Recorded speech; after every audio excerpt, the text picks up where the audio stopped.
Olá pessoal, tudo bem?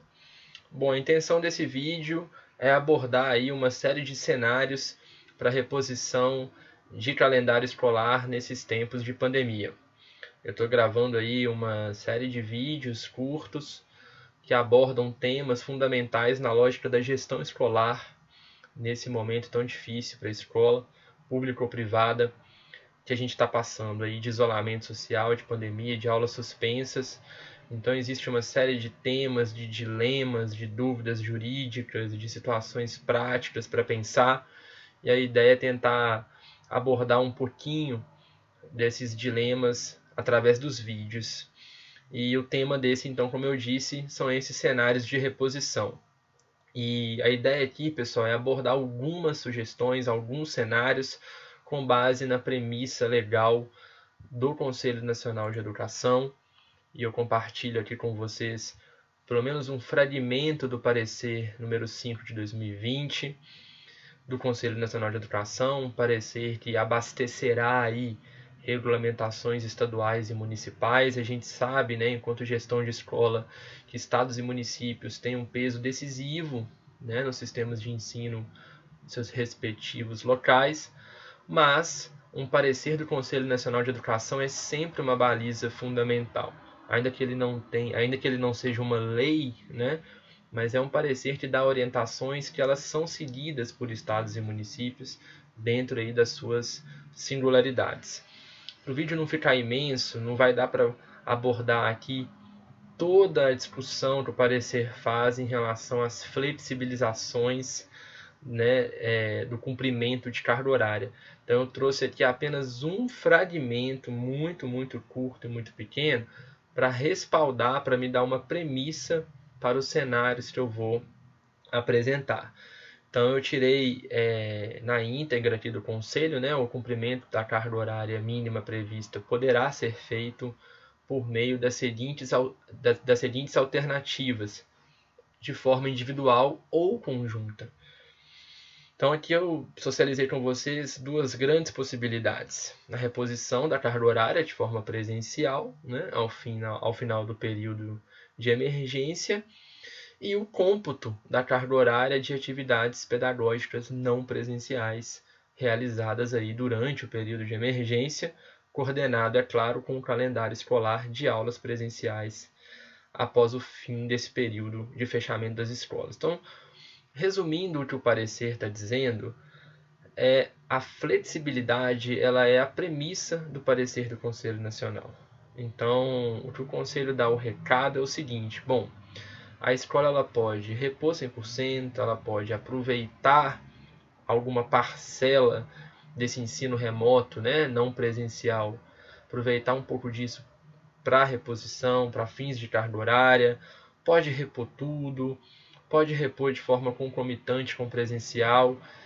Vocês vão perceber em várias lives sobre o assunto, vai pipocar debate aí para todos os lados, mas todos vão falar sempre a mesma coisa. Flexibilidade é muito grande por parte do CNE, e por haver flexibilidade, é evidente que regulamentações mais precisas vão ficar a cargo dos conselhos estaduais e até municipais. Isso aí será algo cantado em prosa e verso nas várias lives aí que ocorrerão sobre esse parecer. Quero só então deixar clara essa introdução para a gente já mergulhar de uma vez nos cenários.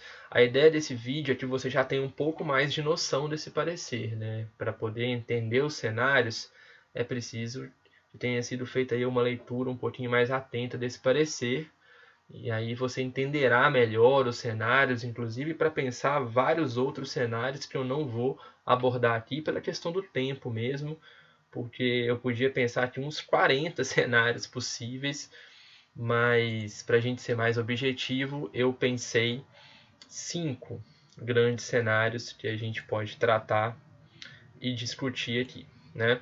Bom, eu tirei como exemplo, para a gente poder discutir melhor esses 5 cenários, pessoal, eu, como exemplo mesmo, tá? Eu peguei aí um contexto de 100 dias de suspensão, pegando aí mais ou menos 400 horas aí não presenciais. Ok? Claro que eu podia transformar isso aqui em milhões de exemplos, cada um transforma no seu, mas só para não ficar muito no escuro também, eu quis pegar uma escola hipotética que bateu aí 100 dias paralisada nesse sentido de suspensão, e então equivalendo aí a mais ou menos 400 horas de carga horária aí que ficou como não presencial. Bom, vamos imaginar também um cenário de uma escola que não ficou paralisada, né? Ela produziu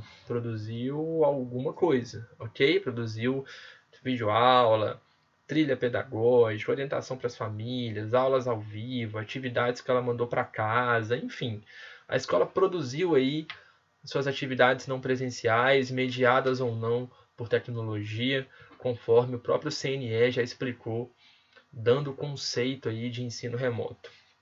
Então, tendo isso como norte, vamos pensar os vários cenários que uma gestão de escola possui. O cenário 1, eu coloquei aí uma reposição 100% presencial.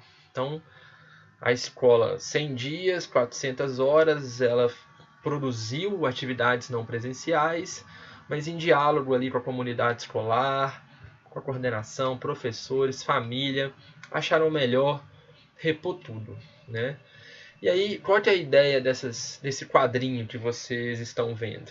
É pensar o cenário, pensar o percentual de reposição, debater um pouquinho os desafios pedagógicos disso e impactos que a família pode entender nesse processo. Essa é a minha ambição aqui com esse vídeo. Vamos partir de uma premissa muito importante em termos legais. Não há, até o presente momento, né, nós estamos falando aqui do dia 9 de maio de 2020, não há uma parcela para esse cômputo. O Conselho Nacional de Educação, no seu parecer, não definiu uma parcela mínima ou máxima para poder computar essas atividades. De um modo geral, não houve esse percentual de cômputo. Claro que cada estado e município poderá fazê-lo. Como eu estou me embasando aqui no Conselho Nacional, porque não tem como eu falar de um vídeo para cada estado e município, então essa é uma premissa que a gente tem que abraçar aqui, né? Por isso que eu trabalho com cenários diferentes, com percentuais diferentes de reposição. Bom, dito isso, volta para o cenário 1, reposição 100% presencial, é aquele contexto em que muitas escolas já anunciaram que vão fazer, ofertaram atividade não presencial, até com qualidade, mas vão repor 100% e isso já está definido. Bom, os desafios pedagógicos disso é pensar o calendário, né? Se você opta pelo cenário 1, de 100% de reposição, o seu grande desafio é pensar o calendário, né? Porque a gente vai pegar aí sábados, a gente pode pensar na lógica de reposição de turnos, então tem escola, por exemplo, que vai tentar esticar um pouco nos 5 dias ali da semana, seja começando mais cedo, seja terminando mais tarde, ou até pensar um dia ali para tempo integral, ou pega o sábado ali e vai até de tarde. Então a gente sabe dos desafios, né, pessoal, pedagógicos em relação a isso, né? Começa mais cedo, termina mais tarde, a gente tem cansaço dos alunos, a gente tem cansaço dos professores, especialmente se forem mais novos. Sábado por si só, né? Tradicionalmente no Brasil, reposição sábado, a gente sabe como é que é, né, pessoal? Eu acho que não preciso nem descrever. Um sábado, dois, três, já por si só é uma coisa muito desafiadora. Imagina o tanto de sábado que a gente precisaria pegar numa reposição 100% presencial. Então, o que eu quero dizer com isso? É a efetividade pedagógica dessa reposição, a qualidade disso, né? E isso tem de ser medido. Vale a pena repor 100%? A gente vai conseguir uma qualidade nessa reposição? Sim, ótimo, vamos lá. Qual é o custo disso? Financeiramente, é viável repor 100%? Tem um corpo docente, tem uma estrutura para isso? Terei calendário para isso? A gente sabe que uma possibilidade é pensar dias aí não previstos para o calendário escolar e também avançar 2021. São possibilidades que são permitidas em termos de readequação de calendário, inclusive pela nossa LDB. Então, os desafios pedagógicos giram em torno dessas questões complexas. E aí o impacto disso para a família, especialmente numa lógica privada, vocês vão perceber que todo o impacto da família transforma em uma pergunta. É como se os pais estivessem te perguntando assim: então o ensino remoto a gente não vai aproveitar nada? Não serviu para nada? Então é um tipo de questionamento que poderá ocorrer. Nossa, mas vocês encheram os nossos filhos de atividades, era aula ao vivo, em algumas escolas tentaram reproduzir ali a mesma carga horária, segunda a sexta, 4 horas de aula ao vivo, no ensino médio e no fundamental aconteceu, está acontecendo, e vocês não vão computar nada, quer dizer, isso é ruim, aí meu filho vai ter que ir todo sábado, vai pegar janeiro de 2021, então são questionamentos que a família pode fazer. E aí pensando de novo na lógica privada, inclusive em termos de mensalidade, nossa, mas eu paguei 2 meses aí de atividade remota e vocês não estão nem computando, isso é um absurdo. Então são questões que precisam ser pensadas nesse cenário 1 de 100% de reposição. E aí, pessoal, a gente está falando de segmento também. Né? O ensino médio, por exemplo, repor 100% presencial, não aproveitar nada remoto, pode gerar muito mais questionamento em termos de família do que no infantil. Né? Por motivos óbvios, né? Porque o ensino remoto no infantil é muito mais delicado, é muito mais problemático. Então, no ensino infantil, talvez o cenário 1 seja muito mais interessante do que no ensino médio, por exemplo. Quando a gente passar pelos cenários todos, eu vou voltar nessa questão dos segmentos, tá? Bom, no cenário 2, eu inverti completamente a lógica, né? Se no cenário 1 a reposição é 100% presencial, o cenário 2 a gente vai pensar um cenário de nenhuma reposição presencial. Nós vamos computar tudo. O meu ensino remoto foi de qualidade, eu fiz pesquisa com os pais e eles estão felizes, os estudantes também estão aprendendo, já fiz alguns diagnósticos, professores também, então a gente não vai aproveitar, a gente vai aproveitar tudo. Nós vamos computar 100% do ensino remoto. Eu fiz aulas aí 4 horas por dia, seguidamente, já fiz os meus cálculos, deu certinho, 400 horas ali no exemplo de ensino remoto. Tem escola que fez até mais, tem escola que até extrapolou 400 horas, por exemplo, e aí computa 400 horas, que é o dia que ficou paralisado dentro do nosso exemplo que eu tracei aqui, não é isso? E aí, vamos lá então para os desafios pedagógicos. Legalmente é possível, pessoal. Legalmente há essa flexibilização. Então a gente tem que pensar agora em pedagogia, porque isso vai precisar de registro, de comprovação, de autorização desse cômputo, né, por parte dos órgãos locais. Então vamos pensar. Ensino remoto não é a mesma coisa que ensino presencial. Acho que isso aí ninguém discorda. Né? Então, será que vale a pena um cômputo de 100%, né? Nenhuma reposição presencial, sendo que a gente está num contexto extremamente diferente? Provavelmente ocorram defasagens de aprendizagens, né? E cada escola terá que fazer um diagnóstico quando retorna, principalmente quando retornar às aulas de forma presencial. É quase que certo que a escola vai perceber, vai diagnosticar alguns desnivelamentos. Então, será que não é interessante repor, né? E outra coisa, é preciso observar que para você computar tudo, é preciso que tenha havido aí uma coesão, uma equivalência com o que você ofertou de ensino remoto em termos de carga horária.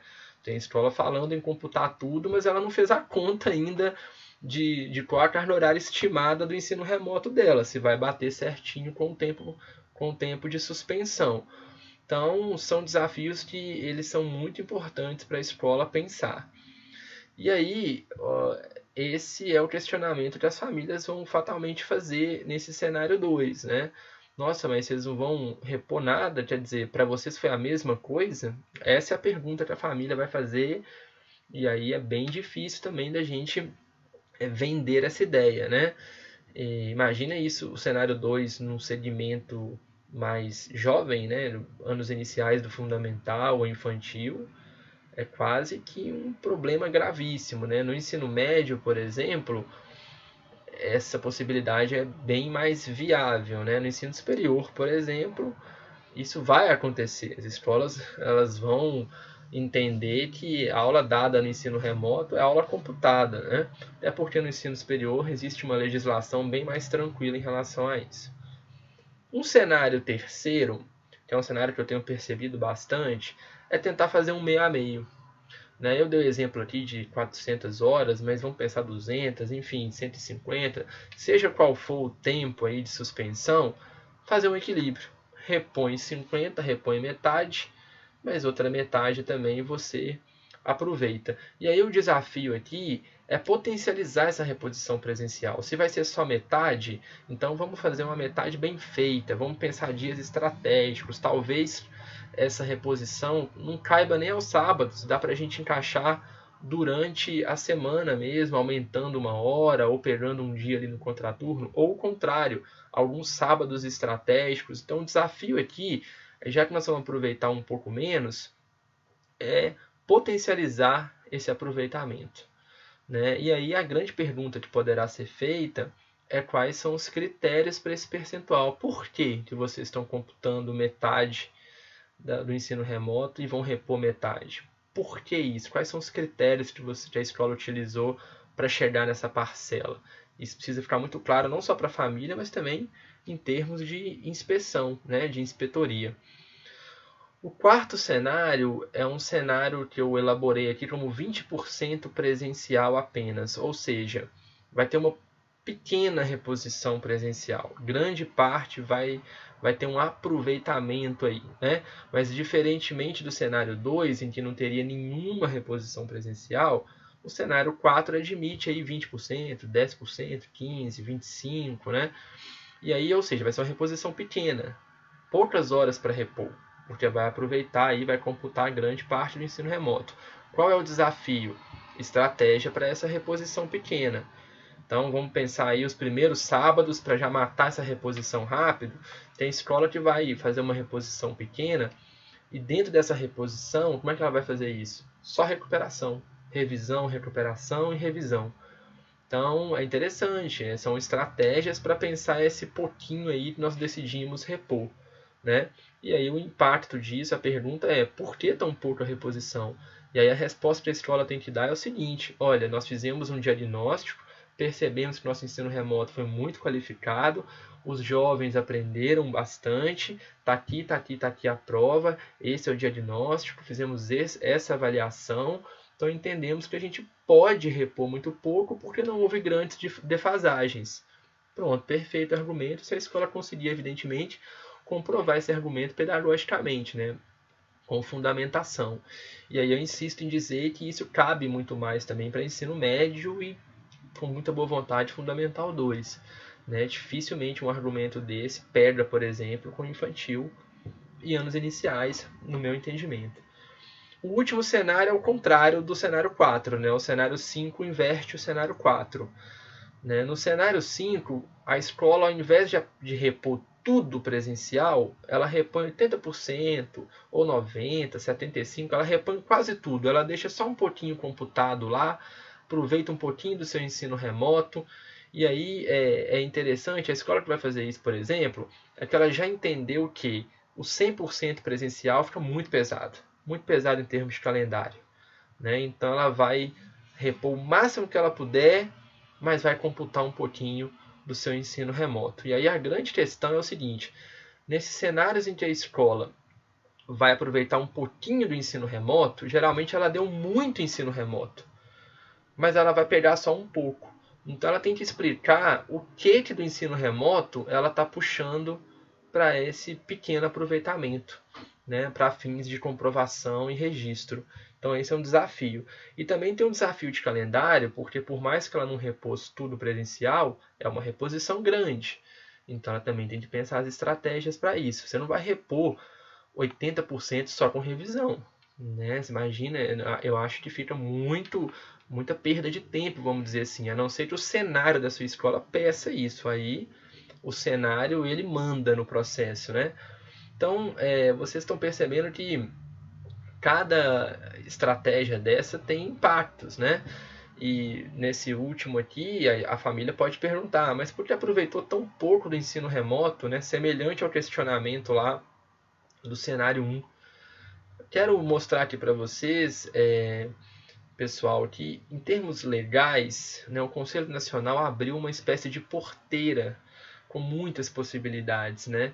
É claro que cada gestor, gestora tem que olhar especialmente para seus conselhos locais, estadual, municipal, porque eles podem pegar o CNE e regulamentar mais, fechar mais a questão. Se a gente mantém um cenário aí aberto, a gente tem várias possibilidades. Eu trouxe 5 cenários, eu podia ter abordado aqui uns 40 cenários, né? E aí eu quero terminar falando dos segmentos e dando um pouco um posicionamento muito particular aqui para vocês. Se eu sou gestor nesse momento de escola, né, eu pegaria o ensino médio.